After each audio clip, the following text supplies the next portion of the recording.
Hey everyone, we've completed the main game for Soul Reaver 1 Remastered. Now we're going to dive into the bonus content.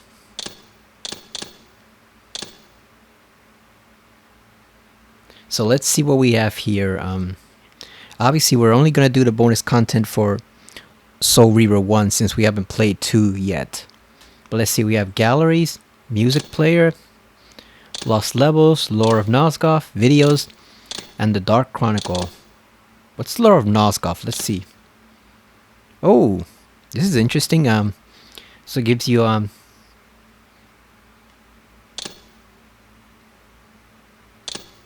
yeah, it gives you background on the different places, but obviously these are mainly from Soul Reaver 2, so we're not gonna focus on those just yet.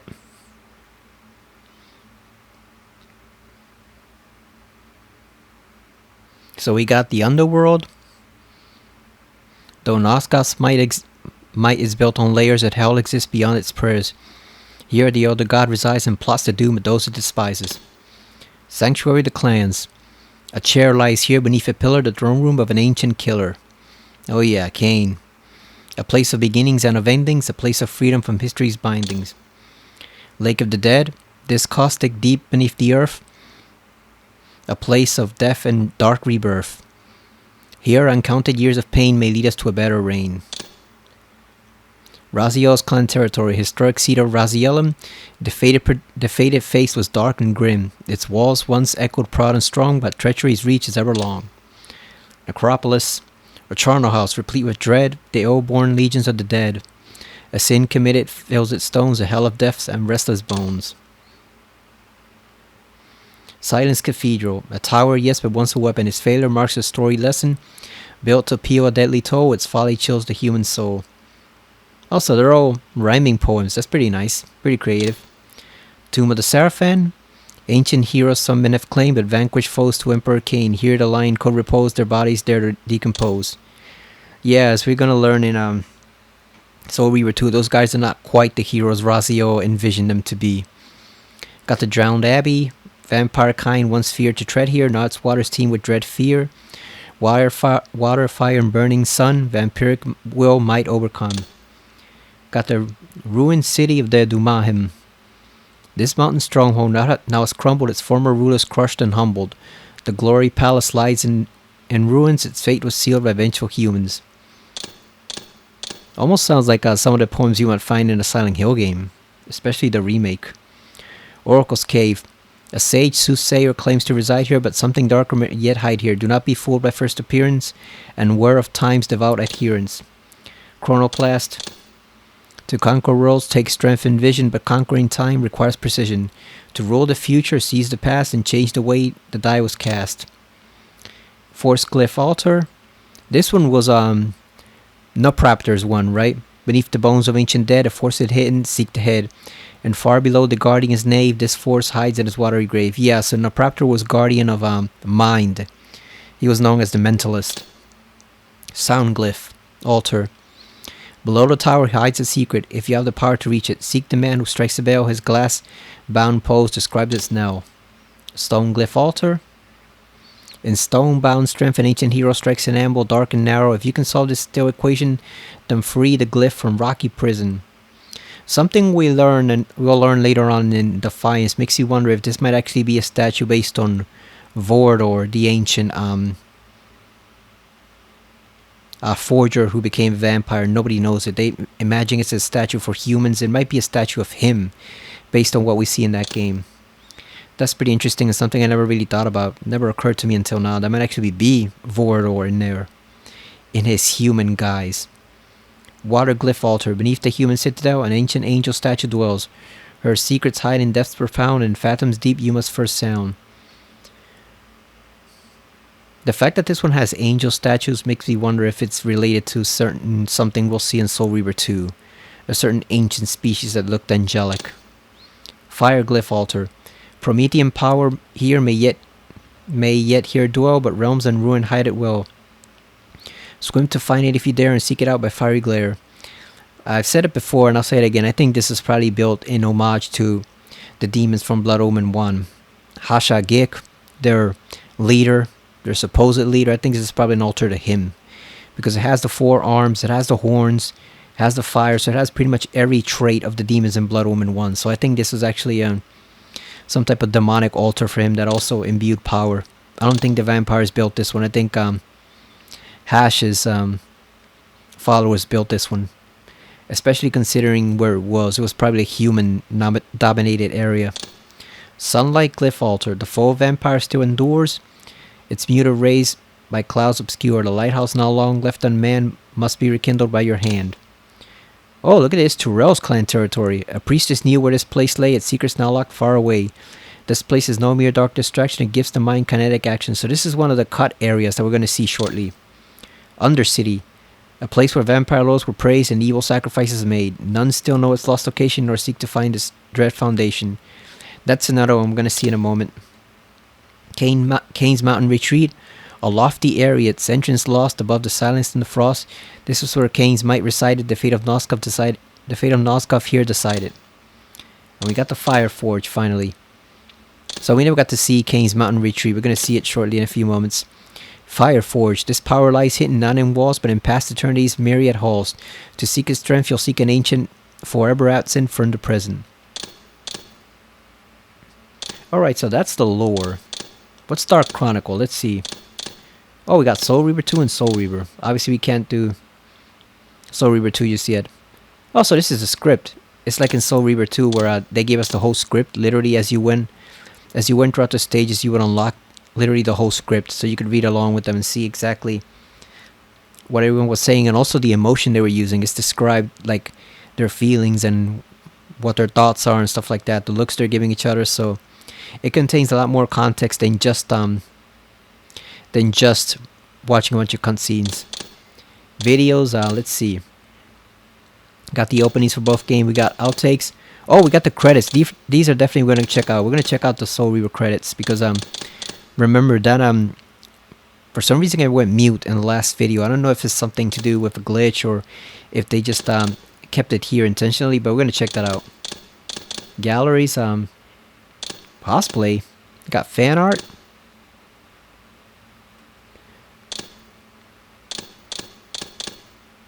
This is a pretty interesting fan art, but this might have spoilers, so we're gonna come back to that later after we beat Soul Reaver 2. I don't want to accidentally give away anything of that plot.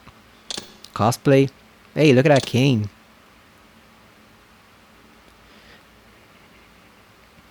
I believe that is Uma, right? On Kane's right. Yeah, that's gotta be Uma because Kane has the outfit from Blood Omen 2. Got some nice Raziels. Reyna Aldrin, look at that. We'll skip the blue guy for now, that's a spoiler. Concept art.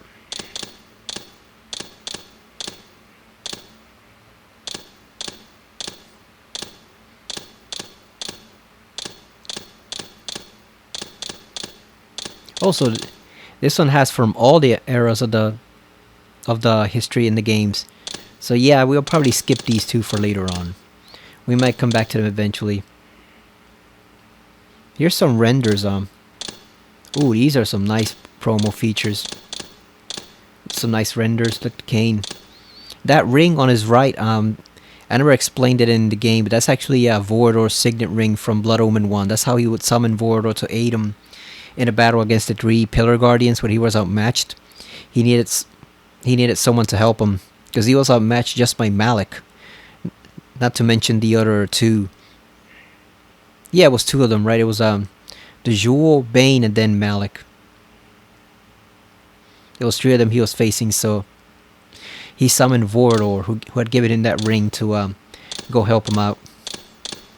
And they fought a pretty climactic battle between the 2 of them, him and Malik. But we didn't get to see that much, but unfortunately because they cut right there. Obviously this was early 90s CG, so you were not going to have a whole 3 or 4 minute battle right there in CG cutscene. That just was not possible back then.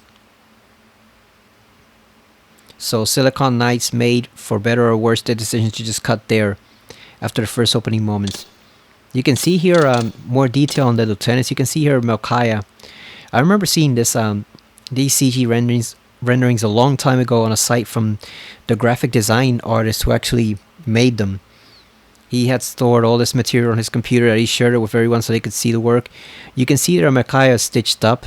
That's some of the bloating from him being like a decaying corpse. He's not quite as lively as some of the other lieutenants under Kane because he got a poor portion of the gift, so he's barely an animated corpse. Even though he's technically immortal, he has to stitch human skin onto himself in order to keep himself preserved. And you can see there, I didn't even notice on the shoulder, you can see there is basically a bolted shut, pretty much. You see it there, like on the shoulder, with those huge dark bolts. He's basically bolted shut, almost like stapled together. So he really does look like a Frankenstein's monster. Makes me wonder if Cain should have just been merciful and only had 5 offspring instead of 6, because that might have been a bit of undue suffering towards the 6th one. You can see there he is stitched up like a corpse. You can see Rahab, he has the blue sheen to his skin, so he's already becoming somewhat fish-like, and he's developing the gills. You can see it on the neck. That's also why his clan banner is blue, because of the water, obviously. No Zephon. I wonder where he is.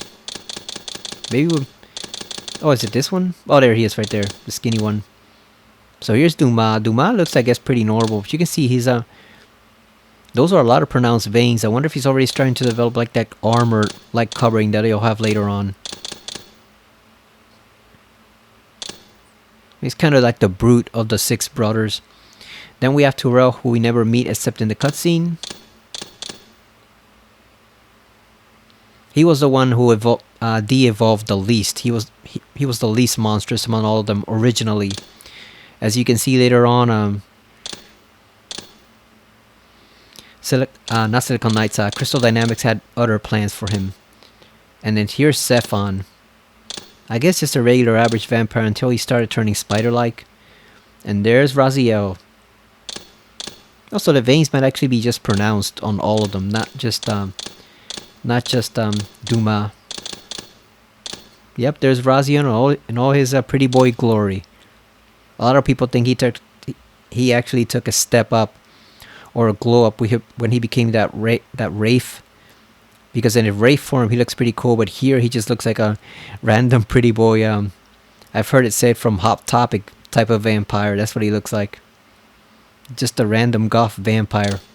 Like he has more character as a Wraith than he does as a human-like vampire. Okay, so these are for Soul Reaver 2, so we're not going to check these out just yet because those are huge spoilers. Alright, time for what we've all been waiting for. Oh, there's also a bonus for Soul Reaver 2. I wonder what that is. Obviously, we cannot check that out just yet. There's a lot of stuff we can't check out until we finish that game, but here we go. What we've all been waiting for, the Lost Levels. Let's see what they have for us.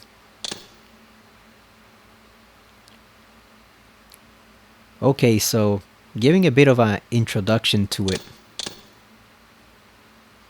25 years ago, I fell in love with Soul Reaver. Its setting, story, characters, art direction, high-quality voice acting, and seamless open world raised the bar for gaming in the late 1990s. And even before I started playing, that significant parts of the story and game world had been removed in order to meet the release date. But Soul Reaver really resonated with me. I wanted to discover as much as I could about that deleted material and treat it as one last puzzle more difficult than any of those in the game itself. For almost 2 decades, those of us with an interest in Soul Reaver's unfinished original ending assumed that we'd uncovered just about everything we were ever likely to see with our own eyes. We assumed that Crystal Dynamics still had at least some of it stored safely away, but such things are rarely shown to the public by any studio or publisher. I'm very happy to have been proven incorrect in this case.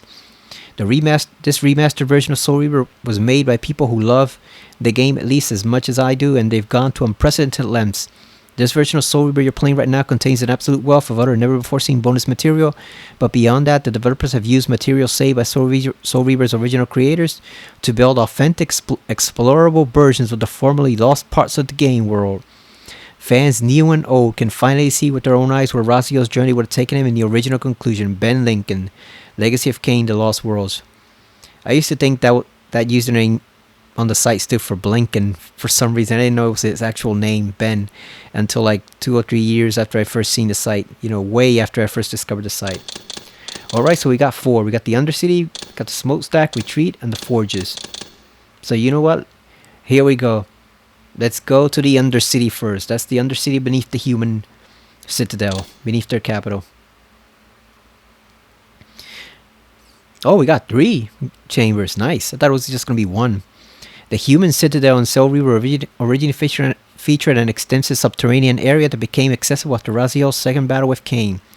The Undercity was the home of a vampire-worshipping human priestess and followers. Defeating her would have granted Raziel the ability to control the minds of most humans and vampires. Yeah, so finding the priestess and beating her would have given him mind control, which would definitely be useful. Instructions for this mode. The save feature is not accessible. All abilities, rifts, glyphs, and Reaver attunements are unlocked by default. Raziel can shift to the material realm without the need of portals. Press L1 to reset Raziel's position if he gets stuck. Alright, let's go. Main chamber, let's see what they have. Here we go. Our first look at the Undercity, let's go. So obviously they did not restore this in the fancy new graphics, because why would they? It's an incomplete level. What do we have? So I said all glyphs were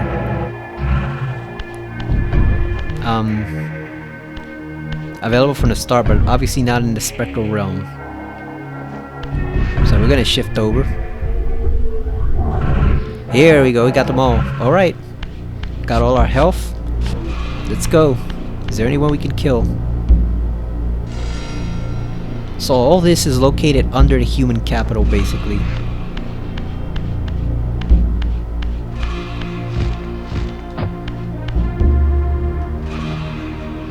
This is the first time I've ever seen this.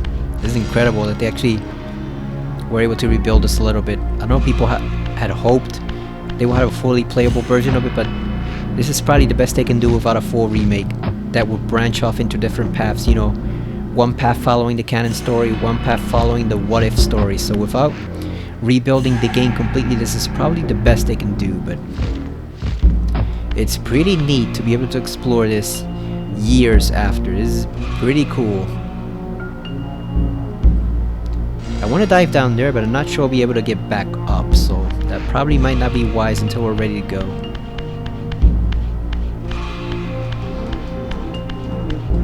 Yeah, the sound effect is not finished.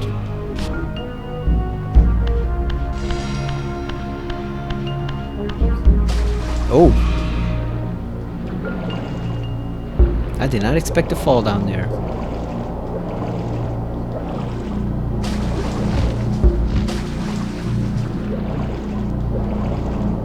Yeah, so basically the human city harbored a dark secret, which was there was a priestess down there who worshipped the vampires in Cain. And she was secretly working, I think, to undermine the human authority in the city.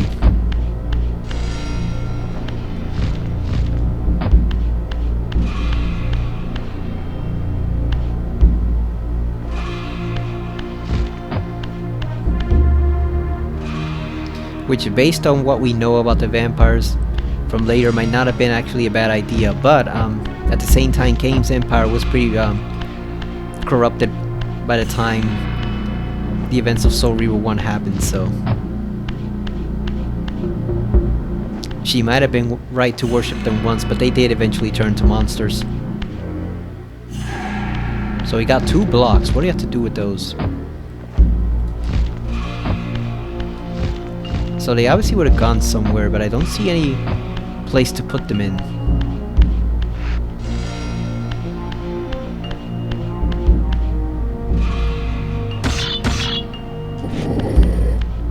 More block puzzles, huh? People would have loved those.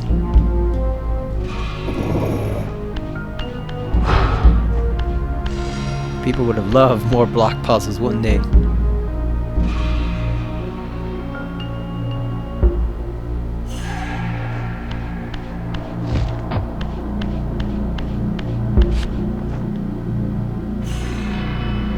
Alright, so we got some nice architecture here. Yeah, I wonder what that would have opened up. I'm guessing that gate would have been open with the free blocks.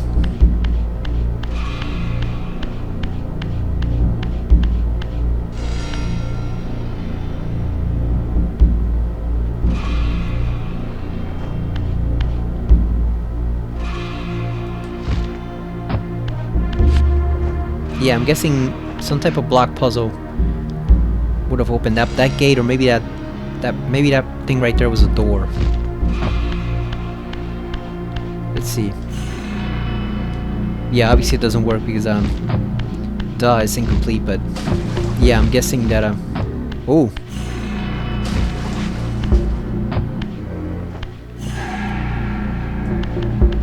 Rather unpleasant. There we go. We shifted out of existence for a moment there.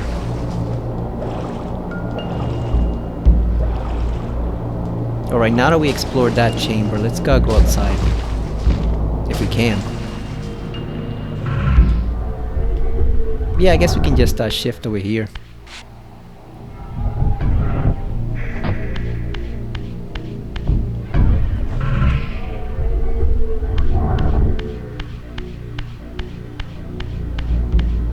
So what's at the bottom of the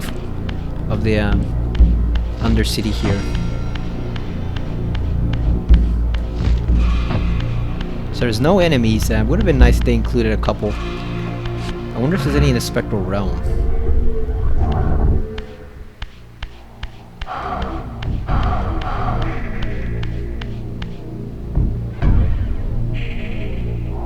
You can almost hear noises, but I think that's just the soundtrack.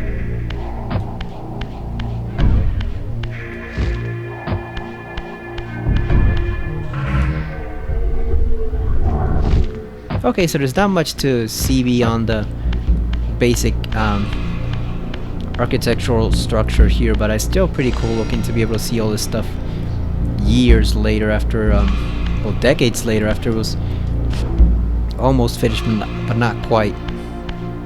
So that's room number 1. That's the main chamber. So I'm guessing once we proceeded out of that, we would have gone to probably the priestess boss room. But let's check out the warp gate first. Oh, look at that. Look at the symbol that would have been. Almost looks like it's underwater. Like the Undercity. So that would have been the extra warp gate that we got. An additional one. We have what, like 13 in the game, or is it 12? That would have been an extra room. What else is here?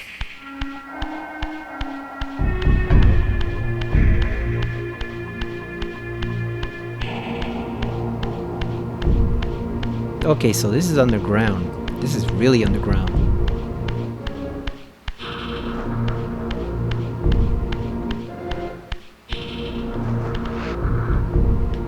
And there is something up there.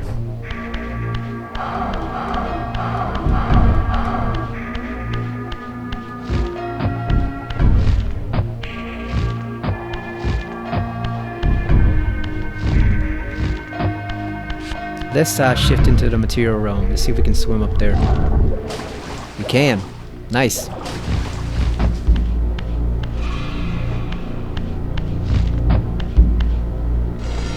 Oh wow, so it does connect to the main chamber of the Undercity right there.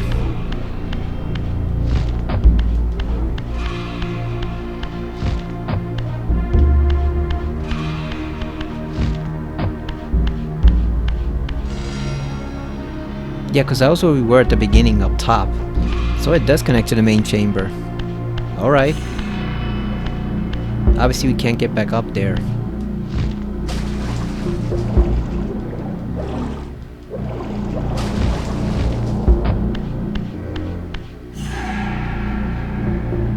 I'm guessing some of these fenced off areas would have been puzzles then.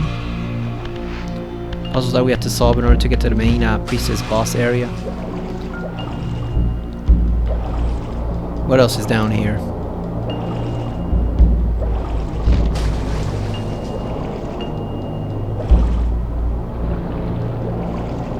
So after thinking about it, I think I might just get the regular Switch version for Soul Reaver Remastered, because the PS5 version is sold out at this point.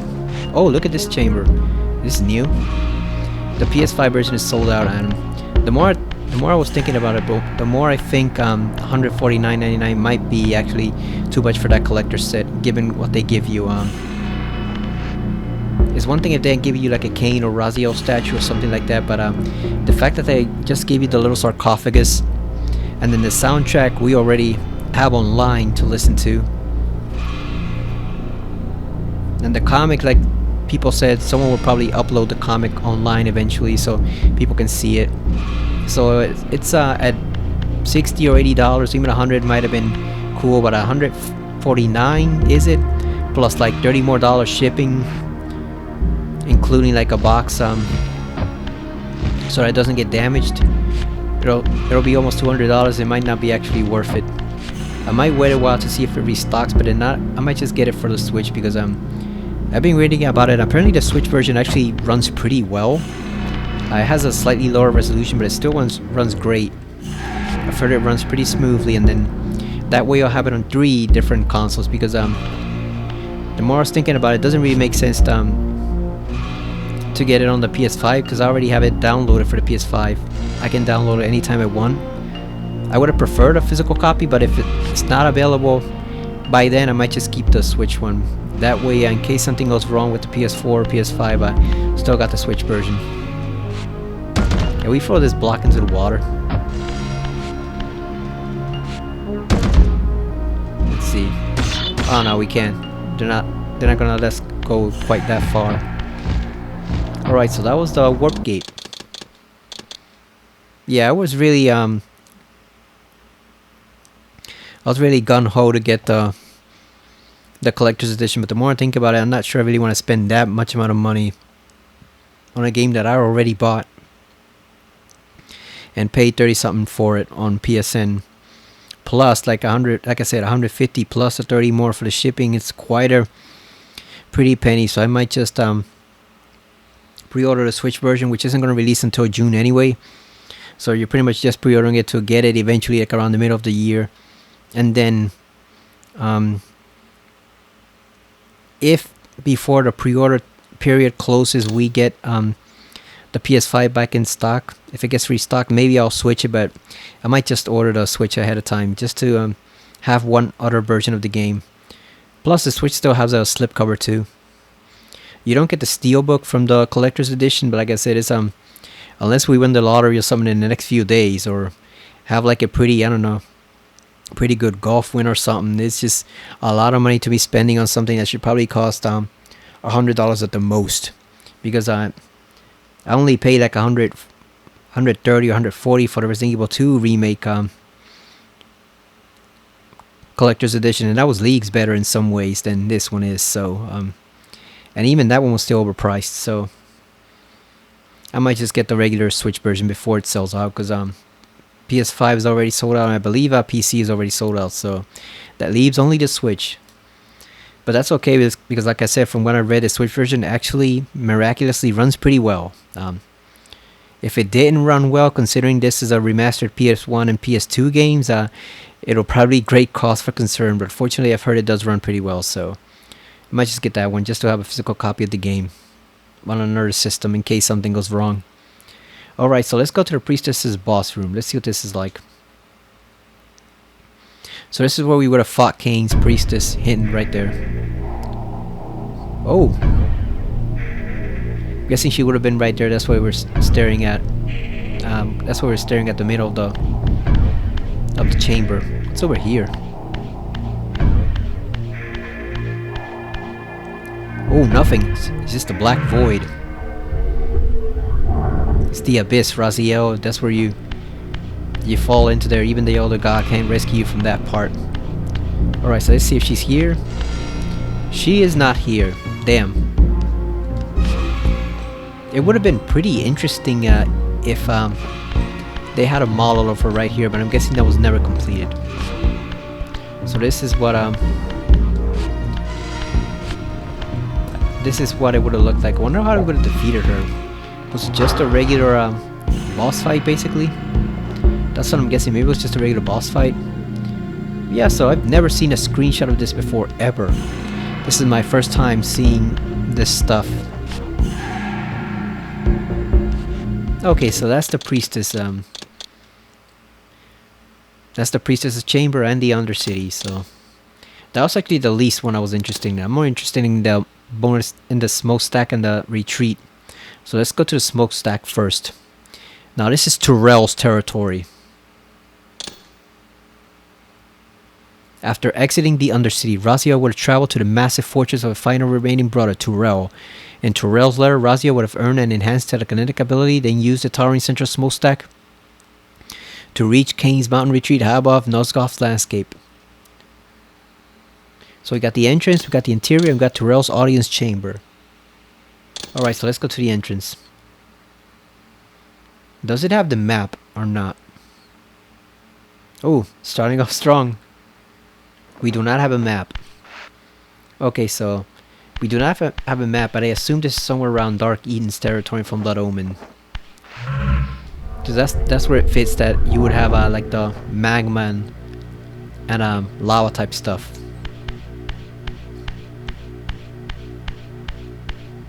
So this is the entrance to Turel's territory. See how far it goes. This would be really nice if they ever fully remade the game, but they would have to give you two paths, because obviously one storyline is pretty much a dead end unless they wish to do a multiverse stuff, which I'm sure most Legacy of Kain fans do not want a multiverse of this. I wouldn't mind it, but I'm not pretty sure most fans wouldn't want a multiverse. They'd have to do it almost like a DLC or like an optional type thing, you know, where they go like, okay, this is what the original story would have been like, but remember, this is not canon. No matter how you play it, this is not canon, none of this counts, and then done the original version. I would be fine with that. Yeah, so here's this we have seen plenty of screenshots from this before. This is the magma floor. I'm guessing you wouldn't have been able to touch that, it would have killed you. I know what it looks like in Spectral. Oh, it looks pretty decent. Still has some of the yellow orange hue, but it looks like almost toxic waste now. Green glowing veins, like the Hulk or something. So yeah, we've seen plenty of images of this. This is where the smokestack starts, I guess, and like I said, I'm guessing this is pretty much around Dark Eden's territory, or what was left of it after Kain got done with them.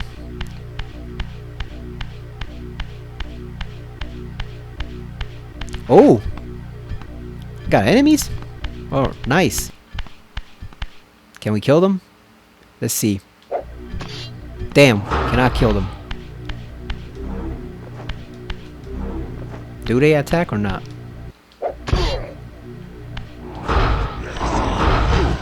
Oh, really? Oh, look at how he burned in the lava. Nice.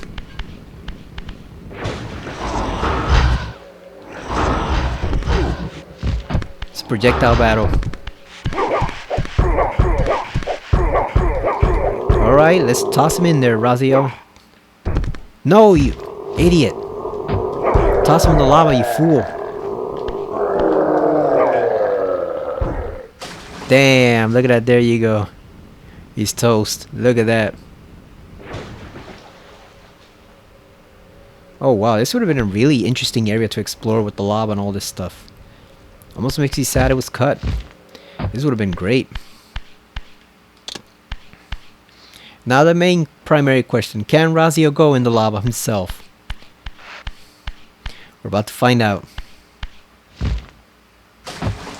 Oh, he can. It does not affect him. It only affects the vampires. Nice. But unfortunately, that means we cannot climb back up. Alright, so that's the smokestack area. It's pretty cool. Pretty neat little area here.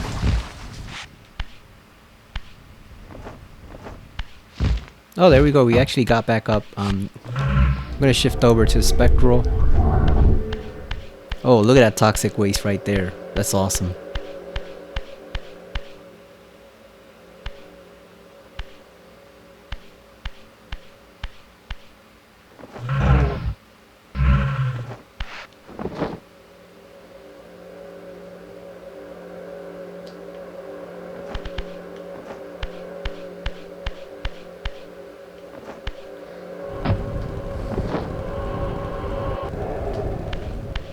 Yeah, Razio still needs to recover his energy before going back.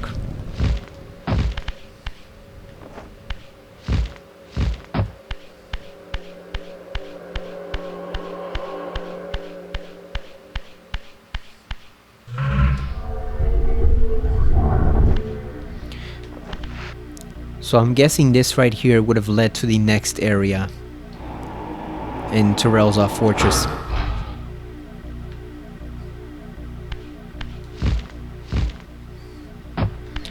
Doesn't look like we can reach it.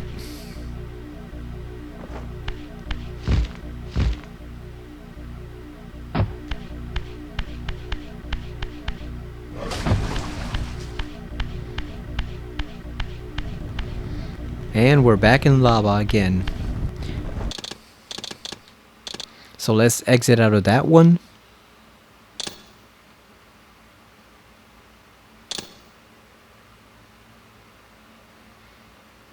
Now here's Turel's audience chamber. This is the boss fight, I assume.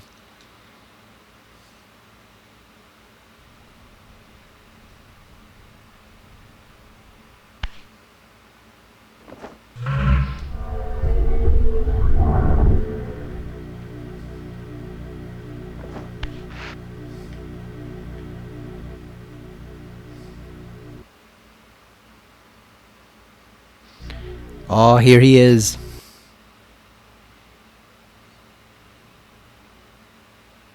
Oh, look at him. He actually moves.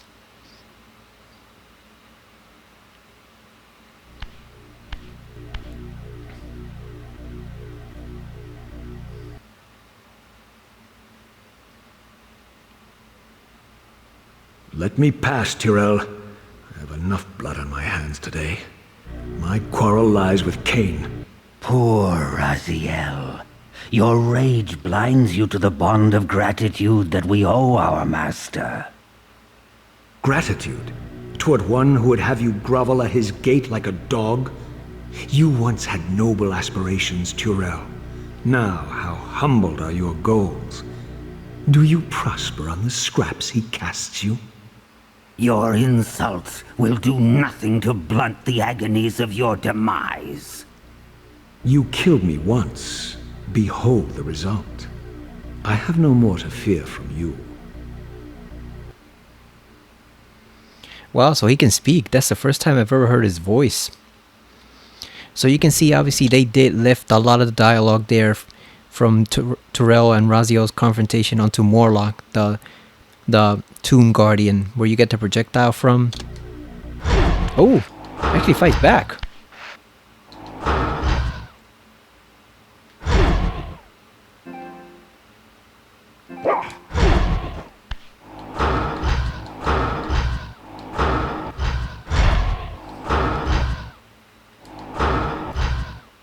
Oh yeah, yeah. I remembered. I actually finally discovered photo mode.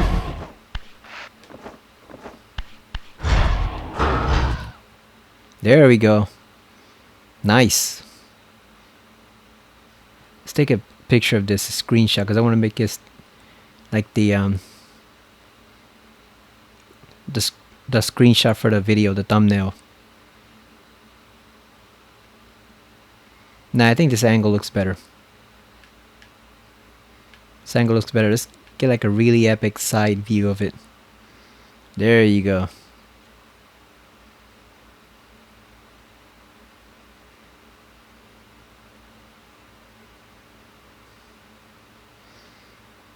Gotta save some space for when I crop the picture to make it fit on the YouTube screen. There you go. I think that's fine. Let's hide the UI. What's the field of view? Oh. Let's see.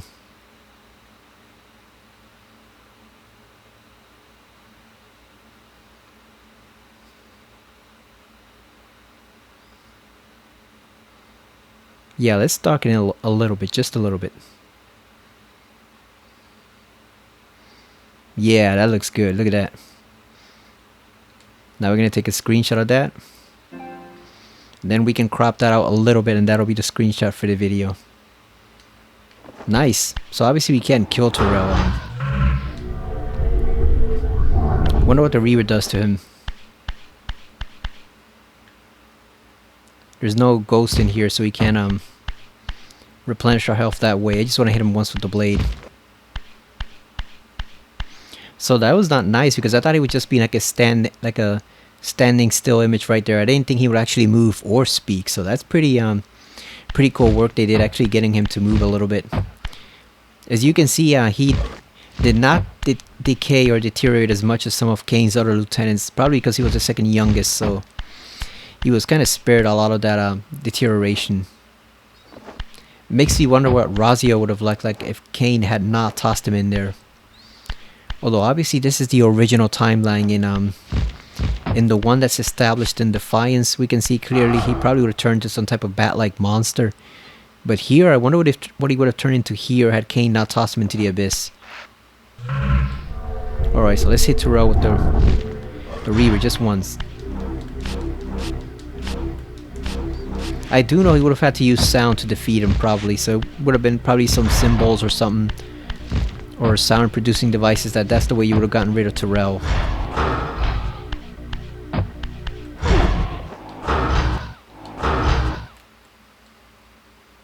Actually, this one might be better. Let's see. This one might be better because it's eye level, so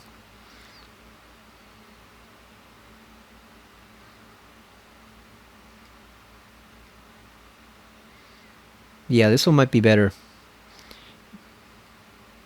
Oh, look at that. Nice. Look at that. We can do it like it's a nightmare or something. Look at that. That's actually much better than the original one we took. I'm still gonna compare them. Yeah, we're gonna. I think we probably use this one for the Look at that, it looks epic. We'll probably use this one for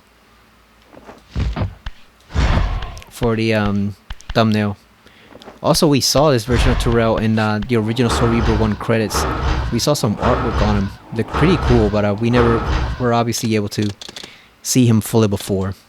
So that's pretty neat, that right there. We can't kill him, but we can actually fight him. Nice. Alright, here we go, the retreat. Kane's personal keep, perched on the mountaintops between Turel's fortress and the Silent Cathedral. In the sprawling deleted area, Razio would have fought enhanced members of the very vampire clan before his final battle with Kane. So it says they would have been enhanced.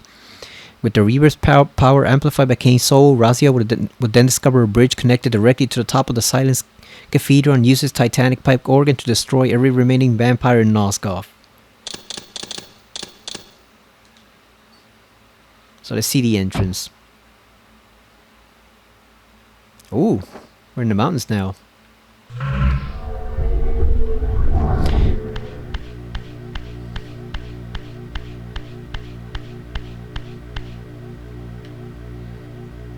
So that's obviously the way we would climb in. Oh yeah, we can still get in. Nice.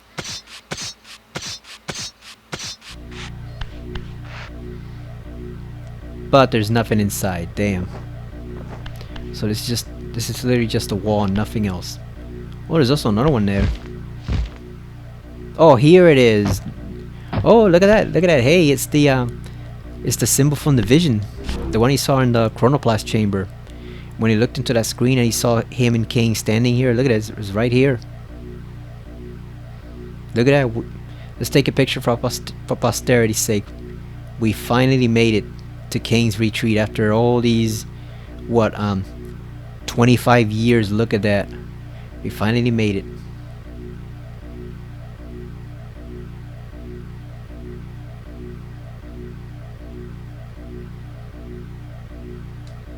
Take a picture for posterity. We finally made it.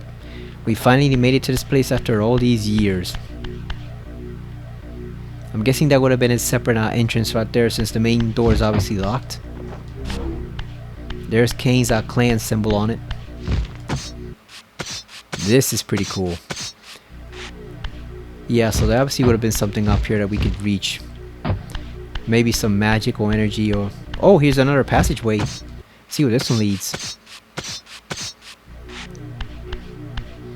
See how far we can go. Now this, I wonder where it is in location to the Blood Omen map. In relation to the Blood Omen map, I mean.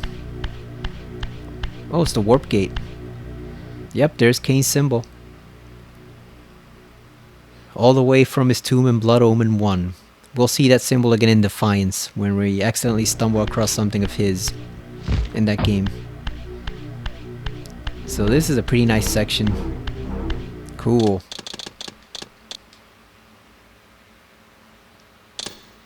Let's see the throne room.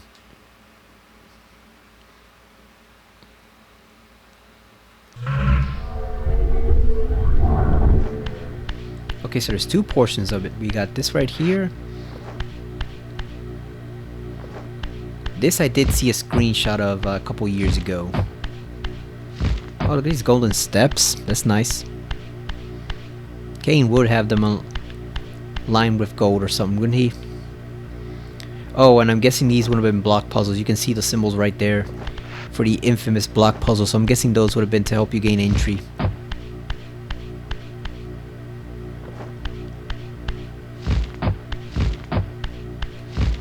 So yeah, the main plan for... Oh wow. The main plan for Soul Reaver 1 was originally to have Raziel go into the Undercity. He will fight the priestess. She would give him a new ability that will let him reach Turel. Then he would fight Turel and kill him, absorb his soul, and then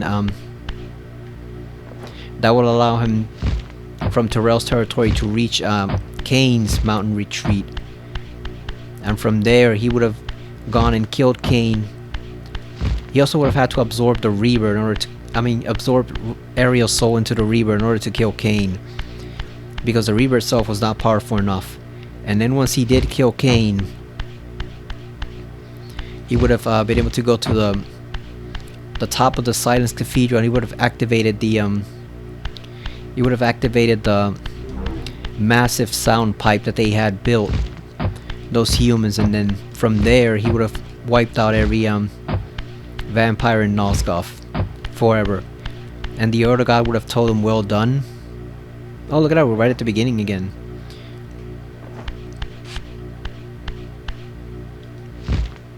Oh yeah, so that is the front entrance. Nice. You can't go back through there, but you can go back through here. Yeah, the older god would have told him, well done, Raziel, at the very end of the game. That's how it would have ended. It seems kind of a lame, straightforward ending. But the thing is, he would have realized instantly in Soul Reaver 2 that that was exactly the wrong move to make. Like, he should not have wiped out the vampires immediately. So I'm guessing right after he did that, Soul Reaver 2 would have started, and then I imagine something catastrophic would have happened at the very beginning of Soul Reaver 2, that he would have had to go back in time and correct his mistake, essentially.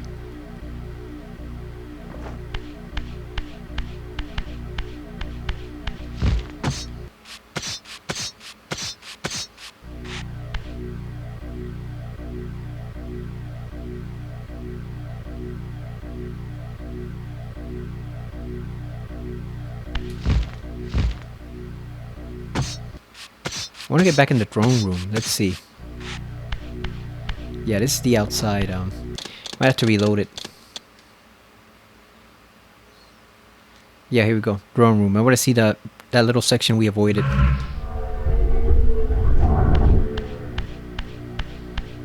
Yeah, like when you look at the original story, it was much more straightforward, just about revenge. He was similar to Cain in that way. Cain would even tell him something like, "You really are your father's child," because Cain was motivated by revenge against the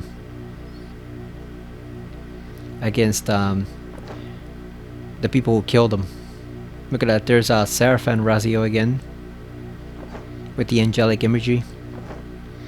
Oh, and this looks like a lot like the Chronoplast chamber. I wonder what would have happened here, or if he just modeled it after the Chronoplast chamber in Mobius's little structure on the ground. I'm guessing this would have been some type of offering placed to him.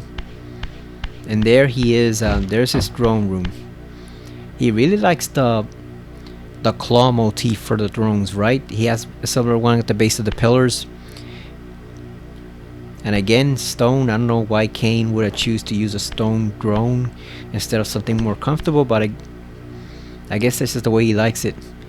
He really does like the claw motif. Look at it. So I'm guessing he had all that stuff designed after he cast Raziel in the Abyss, right? Because it's all him with the angelic imagery. Or was this something left over for the vampire hunting days of the humans?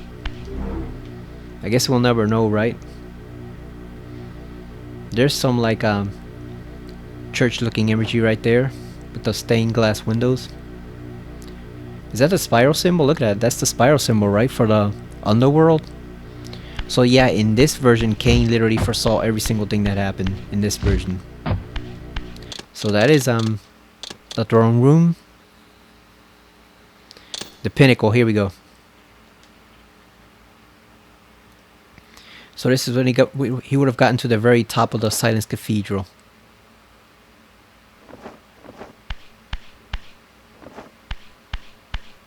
Oh, is this the part that's connected to the throne room over in Cain's retreat?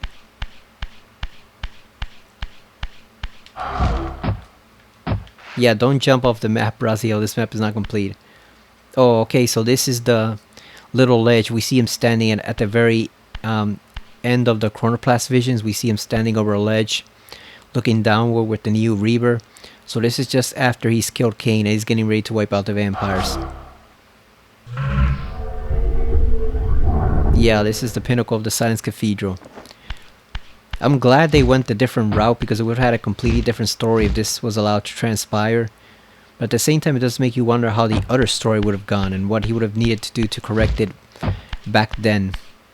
Like, what would he have had to do in order to restore history to its proper path in that version? This is no Elder Cain to guide him. It's just the Elder God, and we know he's not trustworthy. So that does it. That does it for all the bonus areas of the main quest. Now let's go check out the forges. Oh, look at that. We got water, sound, sunlight, fire, and forge.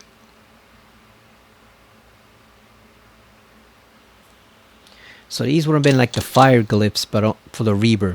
Soul Reaver was originally designed with 6 elemental enhancements for a Reaver. In addition to fire, Raziel would have discovered forges allowing him to imbue the weapon with sunlight, water, stone, sound, and spirit energy using environmental sources scattered throughout the game world. I'm guessing they eliminated these not just because they couldn't finish them, but also because they're kind of redundant because you already have the different glyphs which call upon those different powers, so it doesn't really make sense to have a whole bunch of forges scattered around all over the place. Unless it's just to enhance the combat for fun. Let's look at the water. I wonder what the fire forge is here. We saw that one already, so I wonder what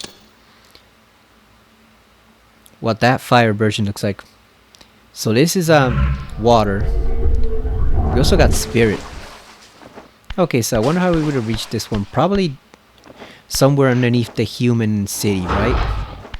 That's the only area I can imagine it. Either the human citadel or Rahab's territory. So yeah, this just imbues the water. It imbues the Reaver with water. Do we have dialogue from the Elder God? Let's see. Damn, we do not. I would have loved to have heard Tony J's voice one more time. So that's the water. Let's see sound. I wonder how that would work. How would you imbue an elemental blade with sound? I wonder what that would do.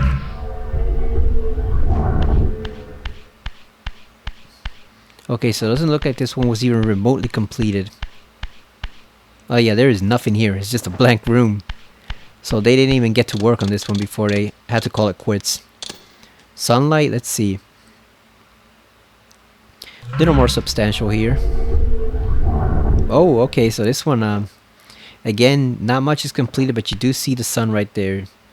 I guess this one would have been interesting to see if it just instantly sent vampires on fire, I assume, with the sunlight.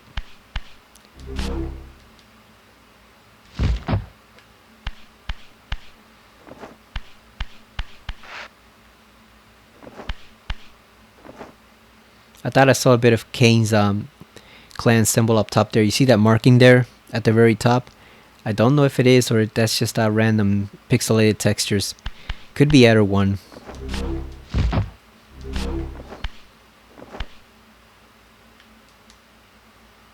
Yeah, so he would have imbued the Reaver with sunlight. These would have been cool too for not Blood Omen 2, Soul Reaver 2, but we'll get into that later on. Now we have the Fire Forge. I wonder what this is like, because we already have the Fire Forge in the game. So let's see what this one looks like. Oh, so this is a different version of it. Slightly different, right? Yeah, so this is slightly different. So instead of having like that little bonfire they have in the original, in the game that we saw, I'm guessing this is something slightly different from it. Maybe at a different location. Oh, this one actually works because the Fire Reaver is in the game. So yeah, it's not quite the same, but it's more or less just a similar concept. I'm guessing it just would have been a different location. Or maybe this is like the beta version of it. You know, this is like Fire Forge version 1. So we don't need to mess with that one. This one is the most. This one is the one I'm most curious about, the Spirit Forge, because that was also one of the deleted forges in Soul Reaver 2, as we'll see, and it's actually the one we know the least about, and it's the one that probably would have been the most fascinating out of all the different forges. So let's see what this one is like. Spirit Forge.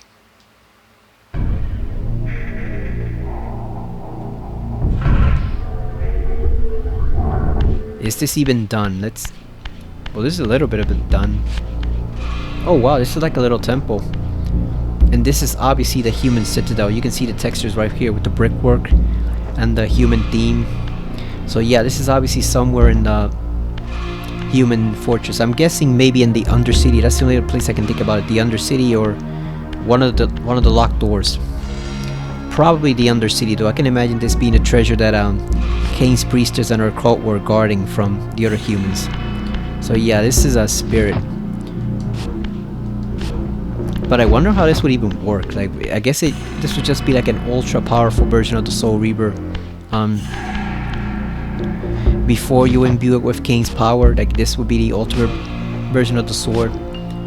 Because that's what it is in Defiance. A mild spoiler for that game. It is basically the ultimate version of the Spectral Soul Reaver. The Spirit Blade. Now this is pretty cool. I didn't even know there was a Spirit Forge. It must have been added late to Ben Lincoln's site, because I never saw it in those early editions at all. I had no idea there even was a Spirit Reaver in Soul Reaver 1, so this is pretty cool. Nice.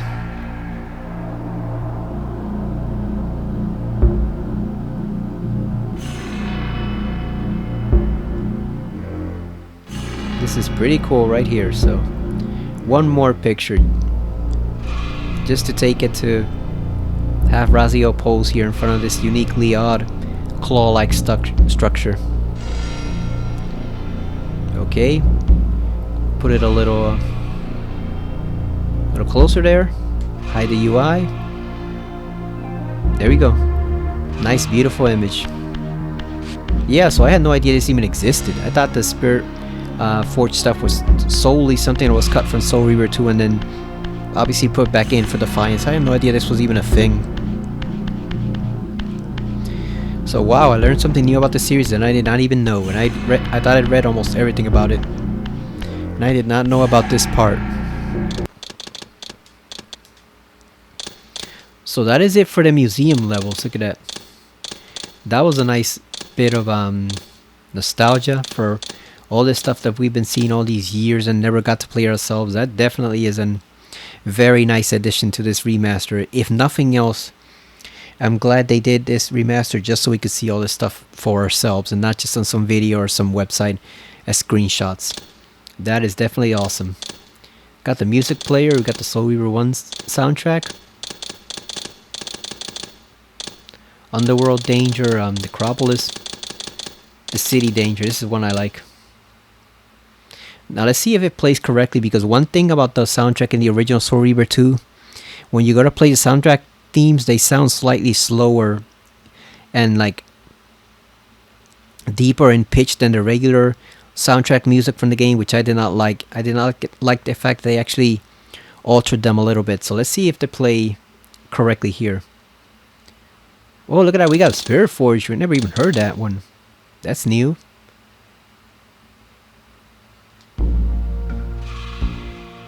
Oh, that's the City Danger now. Now we're looking for the Ruin City Danger. This one.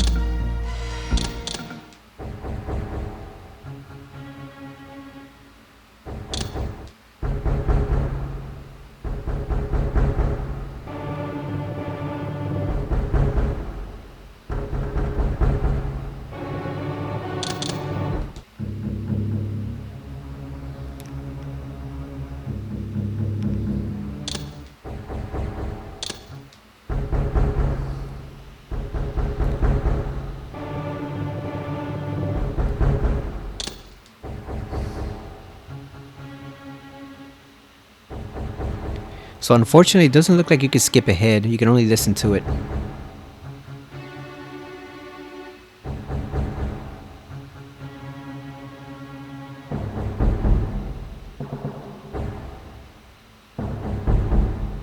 Yeah, it is slowed down a little bit, just a tad.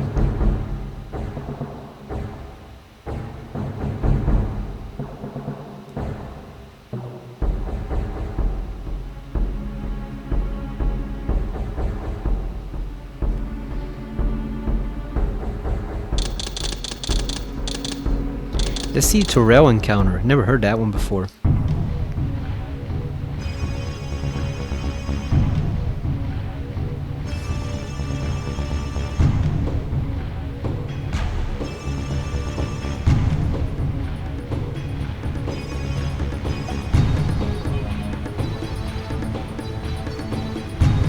Alright, it's got a nice beat to it. I've never heard this music before. Almost sounds like a version of the intro music to Rahab.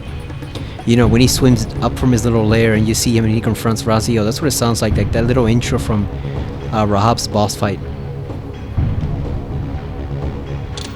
Very nice. Let's check out the Spirit Forge.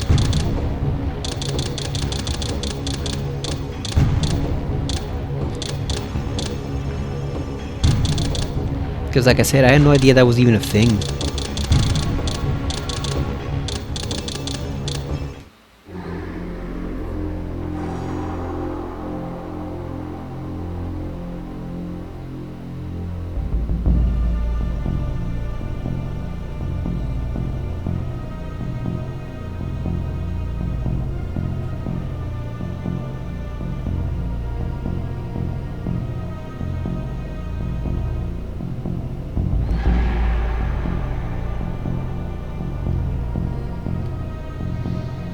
Okay, so this just sounds kind of like the beginning of the glyph themes. Whenever you get all the different glyphs. What about priestess encounter? Let's see that one.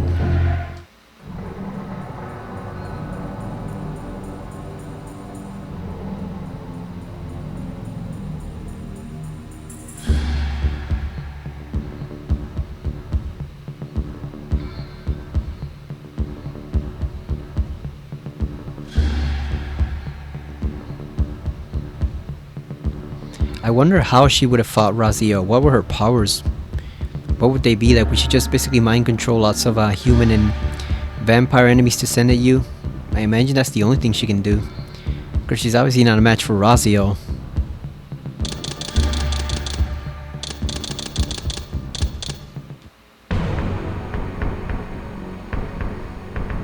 Alright, so they actually included some nice little tracks in this one. Obviously we can't listen to any of Soul Reaver 2's music, even though it's excellent, until we play that game.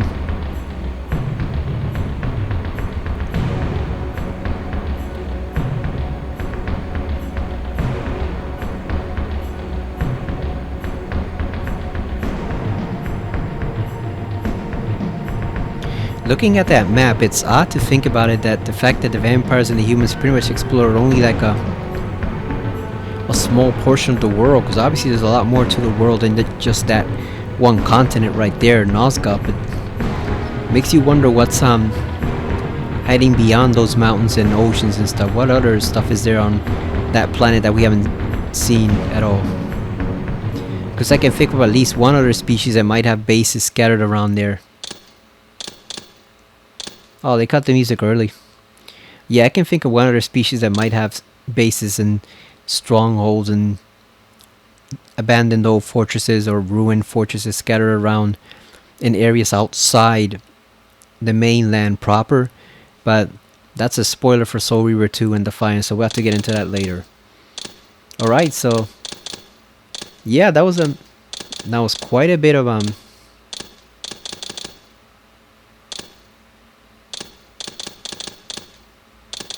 that was quite a bit of interesting level design there. Let's see if they have the original credits for Soul Reaver. I want to see some of the concept art. Yeah, that was definitely worth it. Oh, they have demos too. Demo 1, 2, 3, 4, 5, 6. I wonder what these are. Let's just click one at random. Oh, so those are old demos for the... Oh, this is for Soul Reaver too. Never mind that. We can't spoil any of that just yet. Those are spoilers for it. Let's see if they have the original credits for Soul Reaver with the concept art. Oh yeah, there we go. This is the credits theme I wanted to hear the first time. We didn't get to see it. So yeah, you can see there's the Silence Cathedral right there. Raziel's original design. Kain with his earring from Mordor. I always like this closing theme too. That's an early design for Kain. It doesn't look like it, but it is.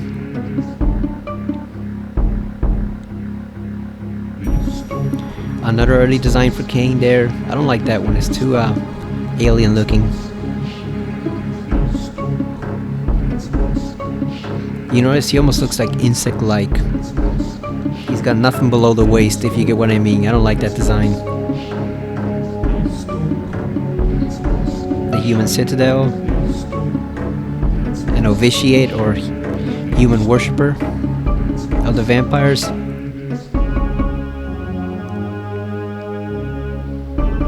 I'm guessing these were early Dumas vampires. They look kind of like frogs a bit. There's Kain's Mountain Retreat. Our pretty boy Raziel. Casting director was Chris Zimmerman, and they did, I believe it's a she, but they did a tremendous job casting not just this game, but a lot of games from that era of gaming, including Metal Gear Solid 2. Not specifically to the whole Metal Gear Solid series in general. There's Kain holding Raziel like a pawn. Look at the comment, that concept art when Kain rips off his wings. This is a really pretty boy version looking of him right there.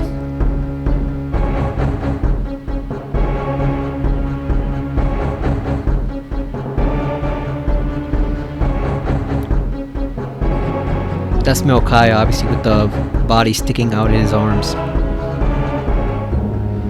Blood Omen 2 has a pretty fascinating credit sequence too, with some of the concept arts that you can see were cut from that game, and it's pretty interesting to see.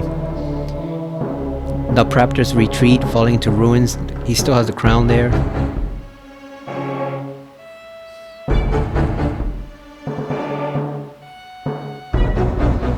Those eyes almost look like cat-like eyes. Oh, and there's Turel. Look at that design for him with the ears. Looks like he's about to take off with those bat wings on his head. And yes, Raziel does have a ponytail. You just can't see it from the front. In his little intro CG, you just can't see it.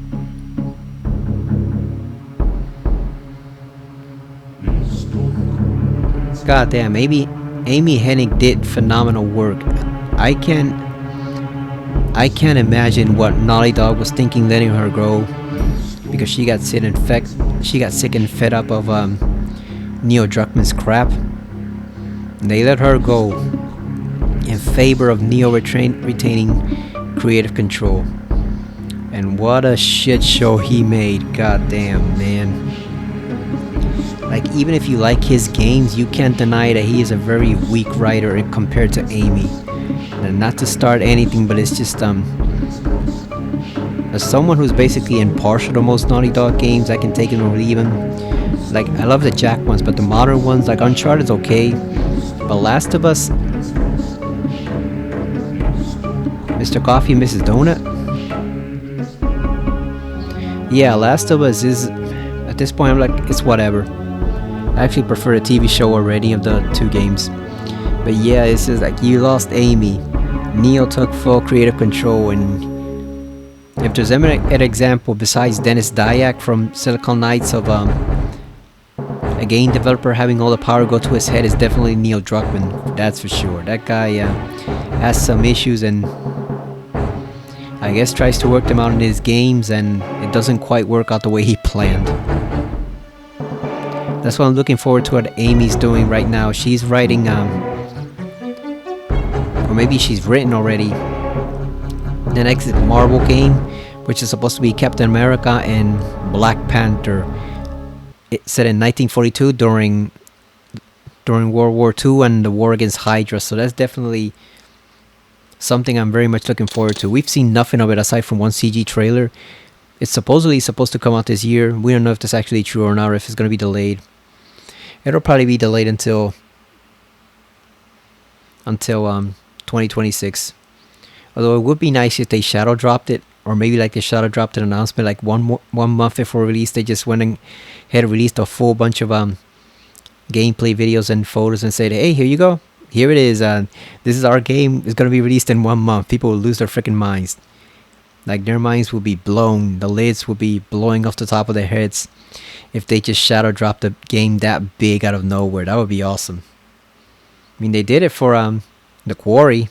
They did it for Hi-Fi Rush. Maybe whatever company is doing that Marvel game can actually do it too. Because like I said, as long as they drop it like a month or two before release date, I think people would adjust pretty well, and it would still sell pretty well, because now all of a sudden people would be hyped for it instead of waiting for the whole year. And it's like, oh, here we go, it's finally got released. Like anything not named GTA 6 is doing. But imagine if they just released the announcement like a month before it's set to come out, and we just suddenly got a deluge of gameplay and cinematic footage from the game. We just suddenly got a barrage of material from the game like a month or two before release. That would be awesome. That would be fucking awesome. I'm sure the game will be pretty well written. Like I said, it's Amy Hennig. The question is it going to be any good from a gameplay perspective? Like, is it going to be fun to play, or is it going to be more of Avengers type stuff where nobody enjoyed it? Because we know with Amy at the helm, the writing will be good, the direction will be good. The question is the actual gameplay going to be any good compared to Avengers or some of the other failed Marvel games? But that's it for Soul Reaver 1. We did everything. I still got a couple trophies left to go back to. I'm not going to get those right away, though. We're going to move on to Soul Reaver 2 because I really want to play that game. So I'm just going to get those on my own in my off time when I'm not recording. But yeah, great game. Great story. Not quite as great as the story in Soul Reaver 2, but that's a whole other subject that we can cover later. The gameplay is definitely superior to Soul Reaver 2, though. A lot more, I wouldn't say varied, but a lot more enjoyable, because you have so much freedom of exploration. You have so many choices as to where you can go and in what order you can kind of do things. Obviously, the brothers, you have to tackle them one by one. The different vampire lieutenants, you have to gain one's power to fight another one, but at the same time, the optional stuff, you can tackle it pretty early. And even though it's all optional, it's just stuff to make killing vampires more fun. I think it's actually well worth the effort. It makes the game pretty enjoyable to use those glyphs. Even though I didn't use them that much during the playthrough, they're still pretty fun to mess around with and see all the different ways in which you can kill vampires. So yeah, good storyline, great fun, great exploration. This game still holds up. I know some people are saying, or they think online, oh, it's a little primitive compared to nowadays, compared to games nowadays, and Razio has too many limited move sets, and there's not enough of the game, and it's rather short. And it's like, who cares? Like, a great game is still a great game 30 years later or 25 years later. It doesn't matter. Nobody complains about Super Mario games. You don't see people saying, oh, Super Mario World is too primitive compared to what we can do now on the Switch, and what they did on the Wii and the Switch, and the Wii and the Wii U and the DS. Nobody complains about that stuff.